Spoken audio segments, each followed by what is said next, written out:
Back at it this morning and actually attempting to make some good headway and good progress today. And I said this morning, well, it's actually afternoon.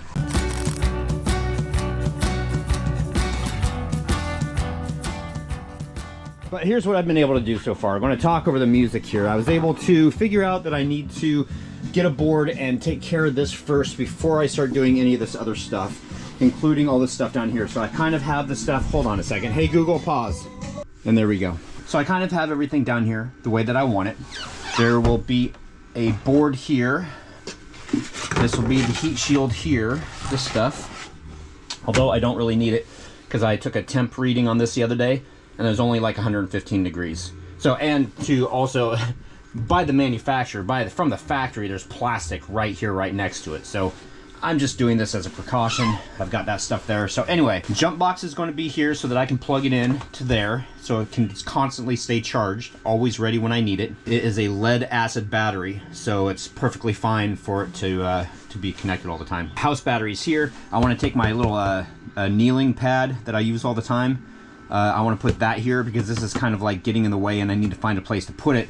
I wanted this to be up a little bit so I can actually read the display on it, but I didn't want to waste any space here. So I'm going to build the cubby for this. I'm going to build the cubby for this, which will put it right about the level of that in the back. But before I do any of that, I need to get that stuff up there taken care of because I think that is going to hold all of this. This is not going to be mounted to the floor, so all this up here, or all this down here, needs to be supported by the above stuff. So it's not supported by the floor. That's what's making this a challenging build for me, is trying to work backwards. Usually you would build all this stuff and then you would hang the stuff from like the shelves down below. But I'm actually making this that needs to attach to the stuff that's not there yet. So in all honesty, I have no idea what I'm doing. But I do know that I am going to take a board from the top right in here and just a piece of plywood, and I'm going to put it onto this piece. So I've cut this piece right here. This piece is cut to length, so it'll be like right about there. I've also notched it out so that it will go around both of the bolt holes, and I've also rounded the corner right there, which basically continues the rounded for the plywood that's there. So I've just found the screws that I need. I'm going to screw this on, and then I'm going to figure out a way to mount the top piece with something else like this right here, and then we'll get this piece cut and we will probably paint it and go from there. Now, I am sincerely hoping that Lowe's is still open. There's people here, but they also have their door closed right here, so hopefully we can go over here and go open sesame and everything will work, right? Open sesame. They were still open, and that's a good thing. I'm looking for my bolts. All right, hardware has been achieved. Bye-bye, Lowe's. And hello, gas station. What is that? Holy cow. All right, time to gas her up. I don't know if you guys do this when you're at the gas station filling up, but I always go and reset my trip, my fuel economy.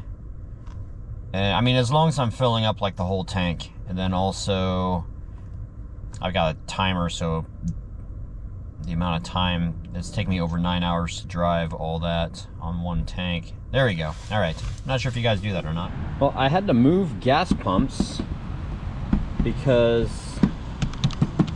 that one's locked up. And then I come over here and I hit this button for, it says to press yes on the keypad. I pressed yes, it went beep, and now this one's locked up. All right, let's move to that one and see if there's any difference. All right, let's see if we have any luck with this one. It went beep. This just went offline. This just went offline. Oh, I can enter it now.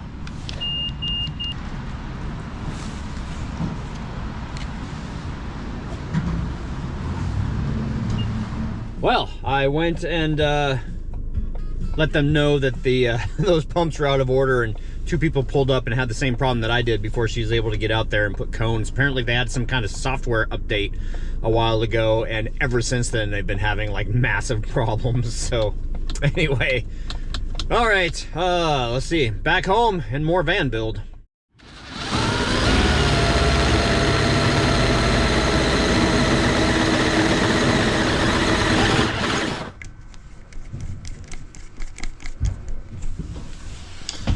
So what we're doing right now is we are putting these speed nuts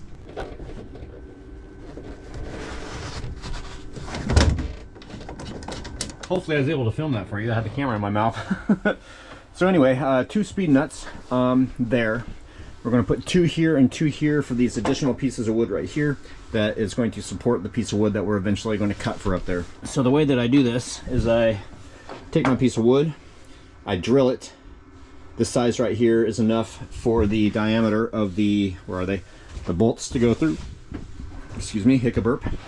Then once I have one hole here, then I will take the whole thing down and I will, well, I gotta be careful here because I really gotta be careful there. Probably gonna have to drill it over here, make them kind of off center so I don't tag my hard line there. So you place your piece of wood, you drill your pilot hole here and through the metal. This diameter right here is the diameter of the bolt. You pull your wood down, you get the larger diameter, and then you finish drilling it. Then you put your speed nut in, and then you put the piece of wood with the bolt and everything in it, and then you drill this side over here. That way it's not going to shift on you. All right, so we've got the first one ready to go here. Just going to tighten it up.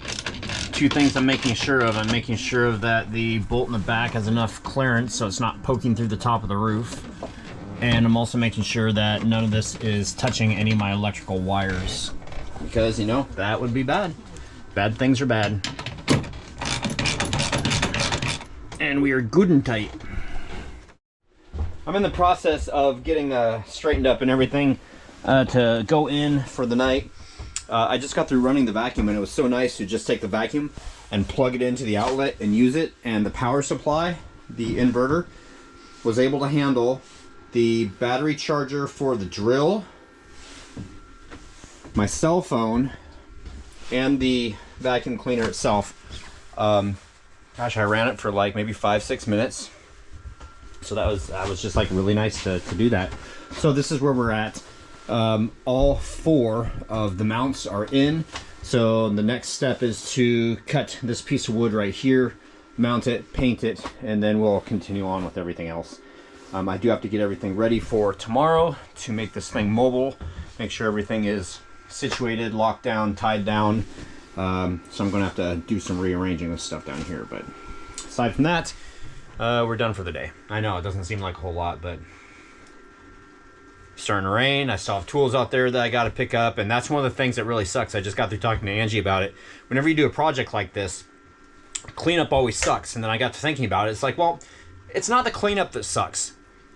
What sucks is cleaning up when you know you're just going to have to get everything back out eventually. It would be nice to just do a project, get done with it, and then one final cleanup and you're done, instead of like taking everything and putting it away and then going out and getting everything and bringing it back out. So I know I'm complaining. I want to go put 25 cents in the complaint jar. You're watching Beyond 1031, coming straight out of Anderson Island in the beautiful Puget Sound of Washington State. Like, comment, share, subscribe, do it all. Just do it.